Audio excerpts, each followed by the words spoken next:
இன்னைக்கு 5 விஷயம் நேராக விஷயத்துக்கு சரிங்களா. ஸோ 1, 70 வருஷமாக காணாமல் போயிருந்த ஒரு பொக்கிஷம் லண்டன் பக்கத்தில் இருந்து தமிழ்நாட்டுக்கு திரும்பி வந்துருச்சு. அந்த கதை படம் மாதிரி இருக்குது. அதாவது தூக்கிடுவாங்க அந்த தங்கத்தை அப்படின்னு சொல்லுவாங்க இல்லையா அந்த படத்தில், அந்த மாதிரி.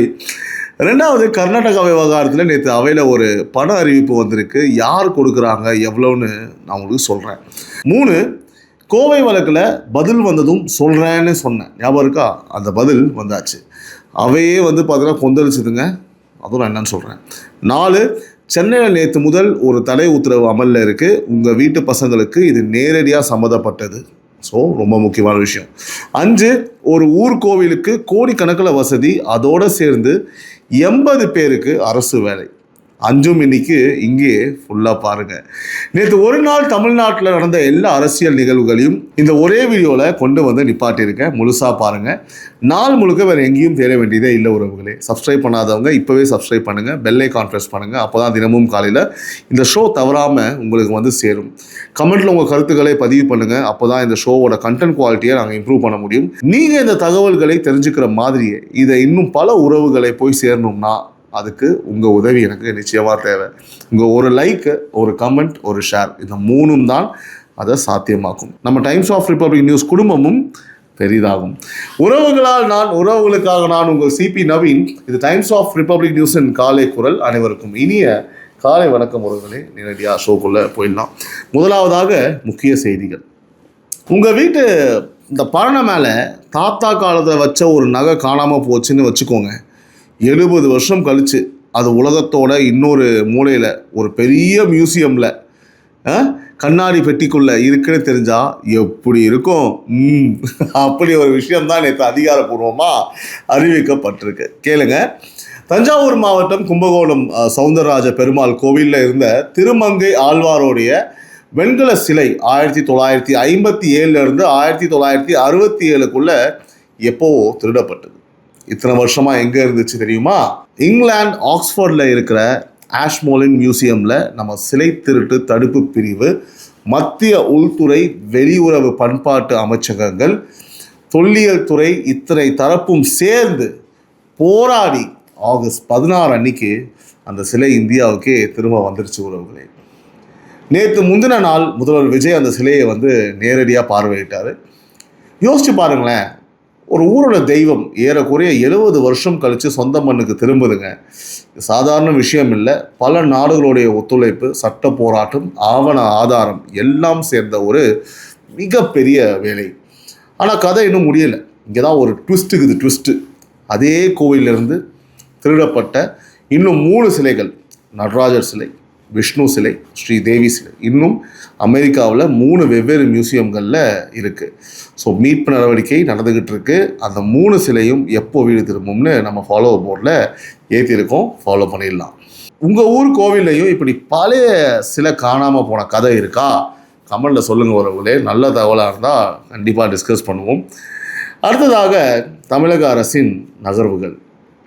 சிலை மட்டும் இல்லை, கோவில் பக்கமும் மக்கள் நலன் பக்கமும் நேற்று இன்னும் 2 அறிவிப்பு வந்திருக்கு.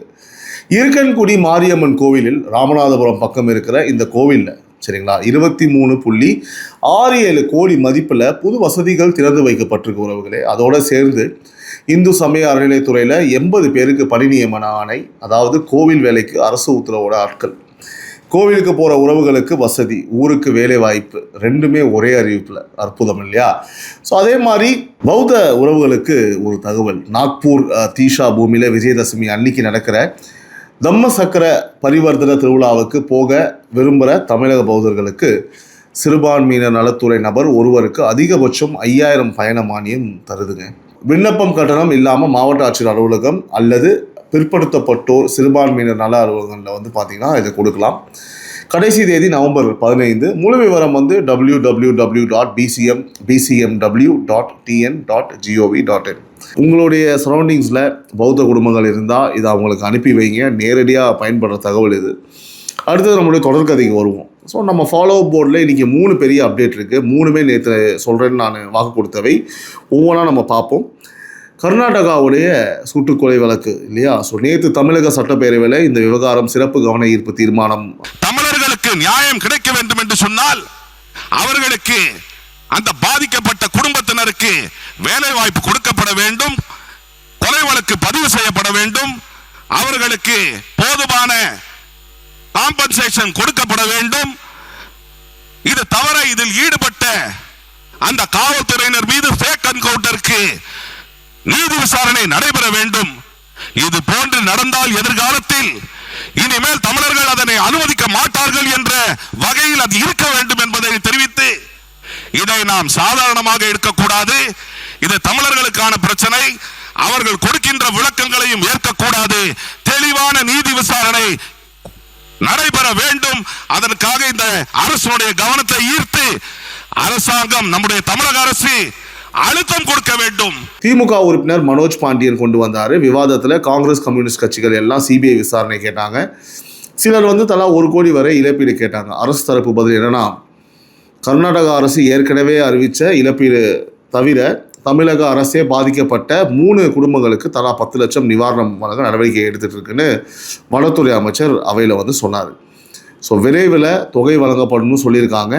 ஸோ நினைவு இருக்கட்டும், இது 2 தரப்பு கதை அப்படியே இருக்குது. வனத்துறை வேட்டை சம்பவம் சொல்கிறாங்க, ஆனால் உறவினர் அதை மறுக்கிறாங்க.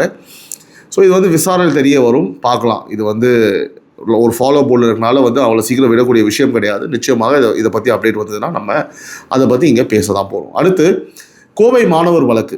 அவையில் அரசு பதில் வந்ததும் சொல்கிறேன்னு சொன்னேன் இல்லையா, அதுவும் வந்தாச்சு.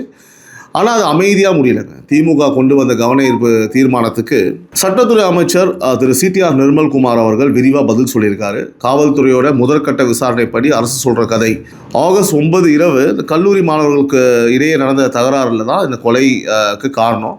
வழக்கை திசை திருப்ப வேண்டாம், உண்மையை மறைக்க வேண்டிய அவசியம் காவல்துறைக்கு இல்லைன்னு அமைச்சர் சொல்லியிருக்காரு. ஆனால் பாதிக்கப்பட்ட குடும்பமும் எதிர்க்கட்சிகளும் சொல்கிற கதை வேறு. போதைப் பொருள் விவகாரத்தை தட்டி கேட்டதால் நடந்த பழிவாங்கல் தான் அப்படின்னு சொல்லி அவங்க உறுதியாக சொல்கிறாங்க.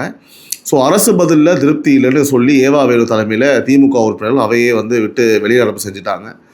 Okay, right. ஸோ இங்கே நேர்மையாக ஒரு விஷயம் சொல்லணும். இவ்வளோ பெரிய வழக்கில் எதிர்த்தரப்பு கேள்விகளுக்கு அவை வெளிநடப்பு வரைக்கும் போகிற அளவுக்கு பதில் போதலைன்னா அரசு இன்னும் தெளிவான விரிவான வழக்கம் தரணும்னு நம்ம சொல்லணுமா?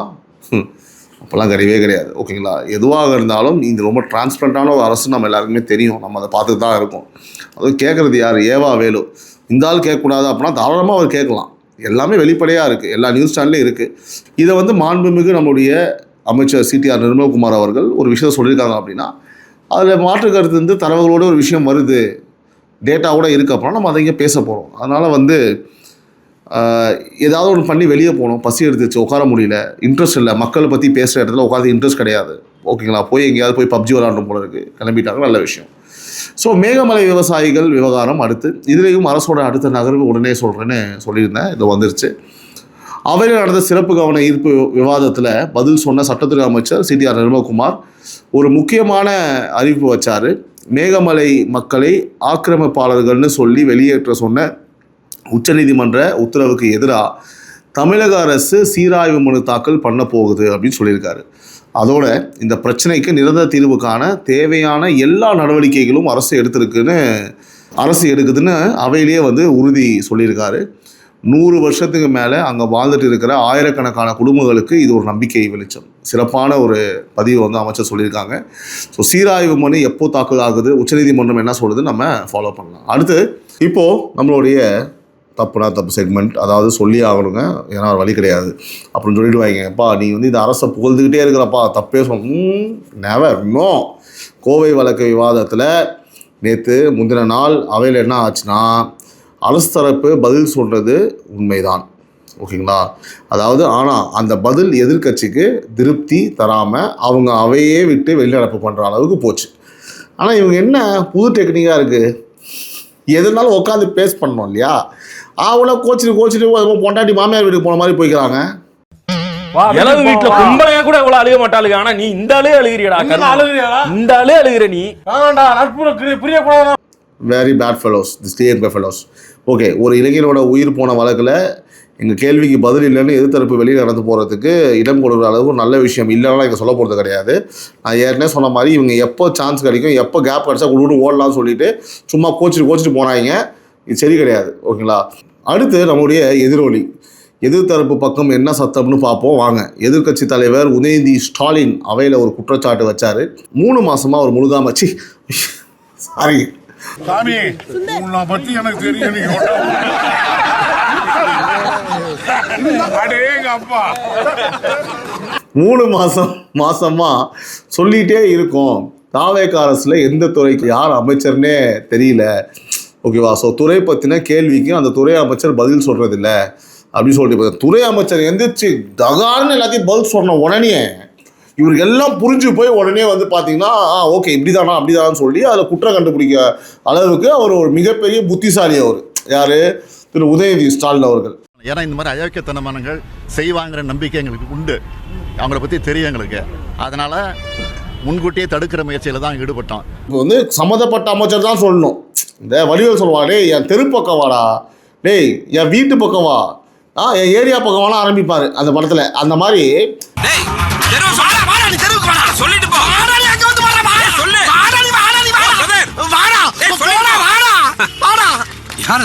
அதை பத்தி அப்புறம் சொல்றேன். என்ன பதில் சொல்றாங்கன்றது முக்கியம் கிடையாது. சம்மந்தப்பட்டவர் கரெக்டாக அவர் இருந்துச்சு பதில் சொல்லல. ஏன்? அப்போ இதுலேருந்து என்ன புரியுது அப்படின்னா, கேட்கறதுக்கு வேற கேள்வி கிடையாது, எதையாவது கேட்கணும்ல. எதிர்கட்சி தலைவராக எடுத்துக்கொண்டு இதை கூட கேட்கானா எப்படி? இதுதான் விஷயம். சரி, இதான் அவங்க அரசியல் விமர்சனம், இதுவான அரசியல் விமர்சனம். சரி, ஓகே. அது எதிர்கட்சியோட வேலை. ஆனால் ஒரு நிமிஷம், அதே வாரத்தில் அவையில் வந்து என்ன நடந்தது? கோவை வழக்கு தீர்மானத்துக்கு, மேகமலை தீர்மானத்துக்கும் அரசு தரப்பில் அமைச்சர் எழுந்து நின்று பதில் சொன்னார். மேகமலை சீராய்வு மனு அறிவிப்பு வரைக்கும் வந்துருச்சு. பதிலே இல்லைன்னு சொல்கிற அளவுக்கு நிலைமை இங்கே கிடையாது. ஸோ பதில் திருப்தியாக இல்லைன்னு சொல்கிறதெல்லாம் வந்து நான் முதலே சொன்ன மாதிரி this fellows are very 1 o'clock வீட்டில் சமைச்சு வையுமா, எந்த வீடுலாம் தெரில.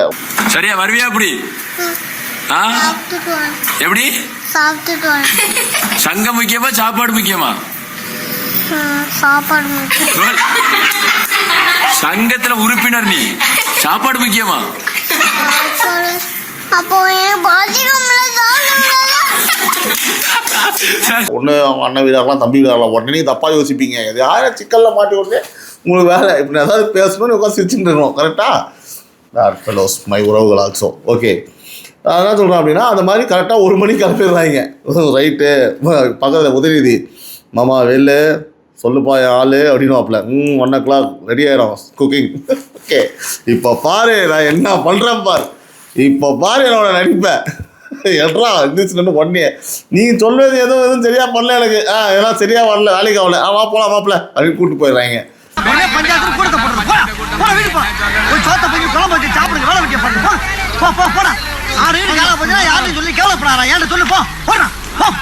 உட்காந்து மக்கள் பிரச்சனையை பேசுங்கய்யா, உட்காந்து பேசுங்க, உங்களோட கருத்துக்களை எடுத்து வைங்க, எதையாவது கேட்கணும்னு கேட்டுருக்காதீங்க. ட்ரைனிங் கொடுத்து கூட்டிட்டு வாங்க. நம்ம நேரு சார், வேலு சார்லாம், வேலுக்கெல்லாம் ட்ரைனிங் எடுக்கிறது வேஸ்ட்டு. அவர் அங்கே ரோடை காணன்றாங்க. இந்த கேஸ் என்னாச்சுன்னு தெரில, அவர் பாட்டு ஜாலியாக ஓவராக பேசுனதுக்காப்புல அறப்போர் இயக்கம் கொடுத்தா அந்த கம்ப்ளைண்ட்டு இங்கே இருக்க மண் அங்கே கொண்டு வந்து வச்சாங்களே, என் மண் எல்லாம் நம்ம தமிழ் மண், அந்த கதை விடக்கூடாதுங்க. அதை பற்றி நம்ம நோண்டணும். இப்போது கரெக்டாக அது ஒரு தனி வீடியோவில் நம்ம பேசணும். அது என்ன ஆச்சு நம்ம பார்க்கணும். இன்றைக்கி தான் இவங்களுடைய எதிர் ஒலி. ரைட், அடுத்து நம்மளுடைய எஃப்ஐஆர் அண்ட் சென்னை போலீஸ் நேற்று வெளியிட்ட தகவல்களில் முக்கியமானதுங்க, கேளுங்க. 7 கிணறு பகுதியில் ஒரு இளைஞர் கத்தியால் தாக்கப்பட்டு கொலை முயற்சி வழக்கில் 3 பேர் கைது. அதில் ஒருத்தர் மேலே ஏற்கனவே 4 வழக்கு இருக்குது. திருமங்கலம் பக்கம் லிஃப்ட் கேட்டு மறுத்த ஒருத்தரை தாக்கி செல்ஃபோன் பறிச்சு வழக்கில் 2 பேர் கைதாயிருக்காங்க. அதில் ஒருத்தர் வந்து சரித்திர பதிவேடு குற்றவாளி, அவர் மேலே மட்டும் 7 வழக்கு இருக்குது. கோயம்பேடில் 18 வயது கல்லூரி மாணவியை காதலிக்க வற்புறுத்தி மறுத்தா லவ் பண்ணலாம் உன்னை கொலை பண்ணுறேன் அப்படின்னு மாட்டியிருக்கான் பைத்தியக்காரன். ஸோ ஆட்டோ ஓட்டர் வந்து கைது பண்ணியிருக்காங்க. எழும்பூரில் வந்து மது போதையில் ஆட்டோ ஓட்டி ரோட்டில் போன 2 காவலர்கள் மேலேயே சைத்தான் சைக்கிளில் வருதான்ற மாதிரி, ஏண்டா போய் ஸ்ட்ரெயிட்டாக போலீஸ் ஏடா இடிப்பேன் முட்டாப்பில் குடிச்சு ஓட்டுறதே தப்பு, ஜெயிலில் போடுங்க சார் அவனை.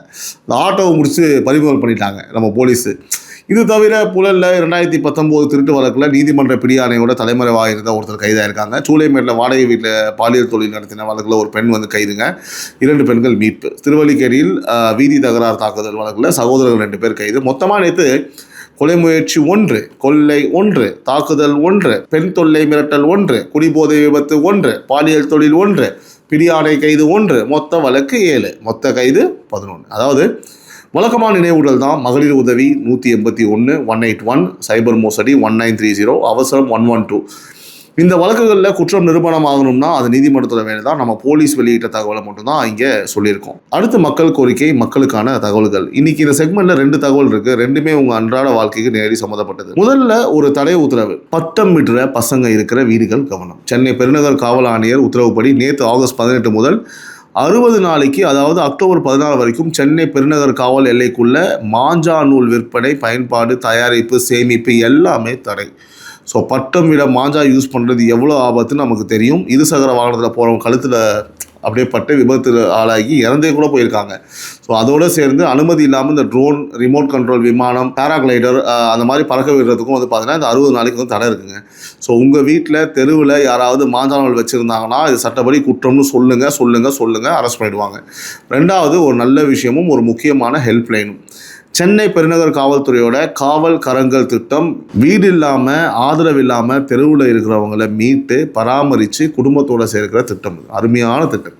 ஜூலை மாதம் மட்டும் 303 பேரை வந்து மீட்டிருக்காங்க. அதில் 37 பேர் காணாமல் போனவங்க, அவங்க குடும்பத்தோடு மறுபடியும் சேர்க்கப்பட்டிருக்காங்க. எவ்வளோ பெரிய விஷயம் தெரியுமாங்க. ஸோ யோசிங்க, 37 குடும்பங்களில் மறுபடியும் விலக்கேறி இருக்குல்ல, எப்படி ஒரு ஏக்கத்தில் இருந்திருப்பாங்க. உங்கள் பகுதிகளில் வீடு இல்லாமல், உதவி இல்லாமல் யாராவது இருந்தால் காவல் கரங்கள் உதவி எண் தயவு செஞ்சு நோட் பண்ணி வச்சுக்கோங்க. 9444717100. இது 24 மணி நேரமும் இயங்குது. இந்த நம்பரை சேவ் பண்ணி வைங்க. எப்போ யாருக்கு தேவைப்படும்னே தெரியாது, அதனால் சேவ் பண்ணிக்கோங்க. அடுத்ததாக நாளை என்ன? இன்னைக்கும் நாளைக்கும் ஆகஸ்ட் 19, 20 சென்னையில் தென்மண்டல மாநில கூட்டம். மத்திய உள்துறை அமைச்சர் அமித்ஷா தலைமையில் முதல்வர் விஜய் அவருடைய பங்கேற்பு வந்து எதிர்பார்க்கப்படுகிறது. என்ன பேசுகிறாங்க, தமிழகம் என்ன கோரிக்கை வைக்குதுன்னு நாளைக்கு நான் உங்களுக்கு சொல்கிறேன்.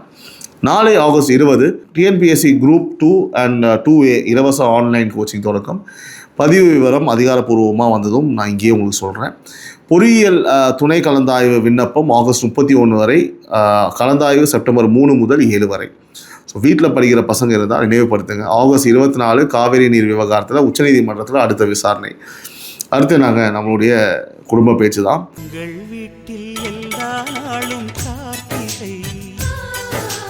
உறவுகளை நேற்று 100 நாள் பற்றி கேட்ட கேள்விக்கு நிறைய பேர் கமெண்ட் போட்டிருக்கீங்க. ரொம்ப ரொம்ப நன்றி. நான் வாசிச்சிருக்கேன், ஆனால் ரிப்ளை பண்ணல. கண்டிப்பாக வந்து பார்த்தீங்கன்னா நாளிலேருந்து அந்த கமெண்ட் ஒரு முக்கியமான ஒரு 5-6 கமெண்ட் இருந்தால் நான் உங்கள் பேரை சொல்லி நான் குறிப்பிட்டு இந்த குடும்ப பேச்சு நம்ம டிஸ்கஸ் பண்ணலாம். ஓகேங்களா? நாளில் நான் ஸ்டார்ட் பண்ணிடுறேன். உங்கள் பகுதியில் நடக்கிற பிரச்சனை, தகவல் எதுவாக இருந்தாலும் உறவுகளின் குரல் மூலமாக வாய்ஸ் நோட் அனுப்புங்க. முக்கியமான தகவல்களை உடனே செய்தி அட்டையாக எல்லா பிளாட்ஃபார்ம்லையுமே நம்ம போடுவோம். ஞாயிற்றுக்கிழமை வரைக்கும் காத்திருக்க வேண்டாம். ஏன்னா நம்ம அந்த ஷோ வந்து சண்டே மட்டும் தான் போட்டுட்டு இருந்தோம், ஒரு தனி செக்மெண்ட்டாக. இப்போ நியூஸ் கார்டாக நம்ம ஒன் டே போட்டுடலாம். நேற்றைய தினம் காலை குரல் நிகழ்ச்சியை பார்க்காதவங்க இப்போ நான் சஜஷனில் காமிக்க சொல்கிறேன், மறக்காமல் போய் பாருங்கள். பார்த்துட்டு லைக் பண்ணுங்கள், கமெண்ட் பண்ணுங்கள். மீண்டும் உங்களை நாளை காலை குரல் நிகழ்ச்சியில் சந்திக்கிறேன். உறவுகளால் நான், உறவுகளுக்காக நான், உங்கள் சிபி நவீன். இது டைம்ஸ் ஆஃப் ரிப்பப்ளிக் நியூஸின் காலை குரல். இந்த நாள் இனிய நாளாக அமைய என்னுடைய மனமார்ந்த வாழ்த்துக்கள் உறவுகளே. Love you all. Take care. Bye bye. See you.